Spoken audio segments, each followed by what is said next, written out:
بسم اللہ الرحمن الرحیم، السلام علیکم ورحمۃ اللہ وبرکاتہ۔ سعودی عرب امارات کی تازہ ترین اپڈیٹ کے ساتھ عبدالستار خان لغاری آپ کی خدمت میں حاضر۔ فرند اگر آپ میرے چینل میں نئے ہیں تو پلیز چینل کو سبسکرائب کر دیں۔ اگر آپ نے آلریڈی سبسکرائب کر رکھا ہے تو اس کے لیے میں آپ کا مشکور ہوں۔ چلتے ہیں آج کی اہم نیوز کی طرف۔ متحدہ عرب امارات میں شادیوں کے لیے آن لائن سروس کا آغاز۔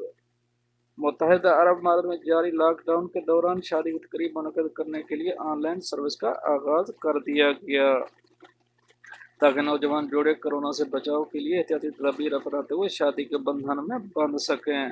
اماراتی سرکاری خبر رساں ایجنسی وام نے اماراتی وزیر برائے انصاف کے حوالے سے کہا ہے کہ شہری آن لائن سسٹم کے ذریعے شادی کی تاریخ لیں گے اور ضروری کاغذات متعلقہ ادارے کے پاس جمع کرائیں گے، جس کے بعد ویڈیو لنک کے ذریعے جوڑے کا نکاح پڑھوایا جائے گا۔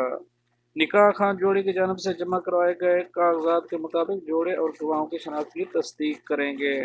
نکاح کی آن لائن تقریب کے بعد خصوصی عدالت نئے شادی شدہ جوڑے کو سرٹیفکیٹ جاری کر دے گی، جس کی تصدیق موبائل پر بھیجے گئے میسج سے ہو جاتی ہے۔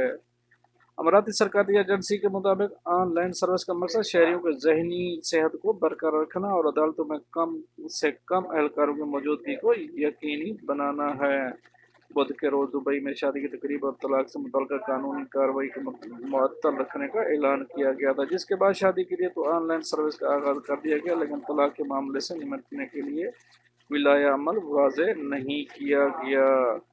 عرب امارات نے وائرس کے پھیلاؤ پر قابو پانے کے لیے سخت حفاظتی تدابیر اپنائی ہیں۔ شہریوں کے گھروں سے نکلنے پر سخت پابندی ہے۔ دبئی میں بھی تمام مال، سکول، دفاتر اور کاروباری مراکز بند ہیں۔ صرف غذا اور یا دوائی کے پیشے سے منسلک افراد کو گھروں سے نکلنے کی اجازت ہے۔ امارات میں اب تک 3,500 سے زائد کورونا کے مصدقہ کیسز سامنے آ چکے ہیں، جبکہ 20 افراد ہلاک ہو چکے ہیں۔